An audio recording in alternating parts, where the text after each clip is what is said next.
Siz teringizga biror rasm chizdirmoqchisiz va u yillar davomida siz bilan qolishini ham bilasiz. Gap nima haqida ekanini bildingiz. Tatuirovka bu shunchaki san'at emas. Bu organizm ichiga yuboriladigan kimyoviy siyoh. U o'zi tanada qanday harakat qiladi va eng muhimi zarari bormi yoki yo'qmi?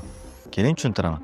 Tatuirovka qildirish chog'ida igna terining ustki qatlami epidermisni kesib o'tib, dermis qatlamiga siyoh yuboradi. Aynan shu qatlamda qon tomirlari va immun hujayralari joylashgan bo'ladi. Organizm siyohni begona modda deb tan oladi va uni yutmoqchi bo'ladi. Siyohning bir qismi esa limfa tugullariga yetib boradi. 2017-yilda Scientific Reports Nature jurnalida e'lon qilingan tadqiqotlarda sinxron spektrometr yordamida tatuirovka siyohdagi nano hissalarni va moddalarning yo'lini o'rgandi. Ular aniqlashdiki, tatuirovka siyohdagi titan dioksid kabi nano hajmli pigmentlar shaklida organizmda teri ostida limfa tugullariga ko'chadi. Bu moddalar limfa tugullarida tashqi to'qima bilan to'planishi va yallig'lanishli reaksiyalarni keltirib chiqarishi mumkin.